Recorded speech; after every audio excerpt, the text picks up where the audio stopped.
মাছের বাজার পরিস্থিতি জানাতে চট্টগ্রাম থেকে যুক্ত হবেন আমাদের সহকর্মী একেএম নাজিম। নাজিম, চট্টগ্রামে বাজারে মাছের সরবরাহ কেমন দেখছেন? দরদাম নিয়ে ক্রেতা বিক্রেতারা কি বলছেন, কি তথ্য রয়েছে জানাবেন? আপনি যেমনটা বলছেন, চট্টগ্রামে মাছের যে বাজার রয়েছে সেই বাজারে আসলে মাছের উত্তাপ ছড়াচ্ছে। কারণ এখানে 400 টাকার নিচে কোনো ধরনের মাছ নেই বললে চলে। এখানে প্রতি কেজি তেলাপিয়া বিক্রি হচ্ছে 250 থেকে 280 টাকা পর্যন্ত, এবং রুই মাছ বিক্রি হচ্ছে মানভেদে আপনার 420 থেকে 450 টাকা। কাতাল মাছ, লিগেল মাছ থেকে শুরু করে অন্যান্য যেগুলো দেশি বা পুকুরের মাছ রয়েছে, এসব মাছরা আসলে 450 থেকে 480 টাকা পর্যন্ত এই মাছ বিক্রি হচ্ছে। পাশাপাশি অন্য যেসব মাছ রয়েছে, আসলে দেশি যেসব মাছ রয়েছে সবগুলো মাছের দাম আসলে ঊর্ধ্বমুখী।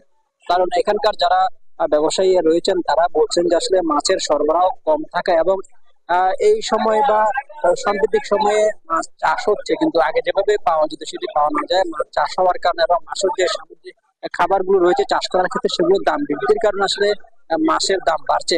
পাশাপাশি অন্যান্য ভাবে সামুদ্রিক যেসব মাছ রয়েছে, ইলিশ মাছ, কোরাল মাছ, তারপরে লাক্ষা, রূপচাঁদা থেকে শুরু করে অন্যান্য যেসব মাছ রয়েছে সেগুলোর দাম ঊর্ধ্বমুখী। কারণ এখানে চিংড়ি মাছ বিক্রি হচ্ছে মানভেদে 800 থেকে 1200 টাকা, ইলিশ মাছ বিক্রি হচ্ছে আপনার মানভেদে 1800 থেকে আপনার 2200 টাকা পর্যন্ত। পাশাপাশি কোরাল এখানে প্রতি কেজি বিক্রি হচ্ছে আপনার 1200 থেকে 1500 টাকা পর্যন্ত। লাক্ষা মাছ বিক্রি হচ্ছে 1400 থেকে 1500 টাকা পর্যন্ত।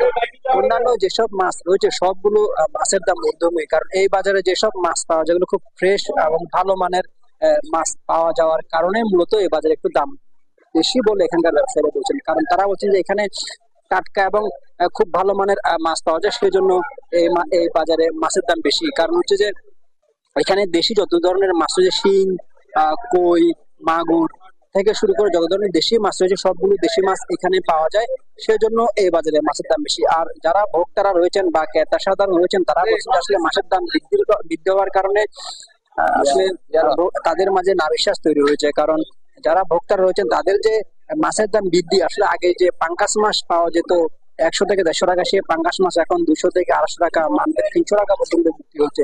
সেজন্য আসলে নিম্ন মধ্যবিত্ত যেসব মানুষরা রয়েছেন তাদের আসলে মাছ বলতে গেলে ক্রয় ক্ষমতার বাইরে চলে যাচ্ছে, এবং যেভাবে দাম বাড়ছে সেগুলোর জন্য আসলে ক্রয় ক্ষমতার বাইরে চলে যাওয়ায় আসলে ভোক্তাদের সাথে এক ধরনের মাঝে মধ্যে বাঘ বিতণ্ডা সৃষ্টি হয়। সেই জন্য আসলে মাছের বাজার থেকে শুরু করে অন্যান্য যেসব বাজার রয়েছে সবগুলো বাজারে আসলে ভোক্তা অধিকার সংরক্ষণ বা সরকারি যেসব সেবা সংস্থা রয়েছে সেগুলোর জন্য তদারকি করে এবং কঠোর অভিযান চালায়, তাহলে হয়তো এইসবের দাম নিয়ন্ত্রণে আসবে। নয়তো হু হু করে যে দাম বাড়ছে সেটি আরো বাড়তে থাকবে।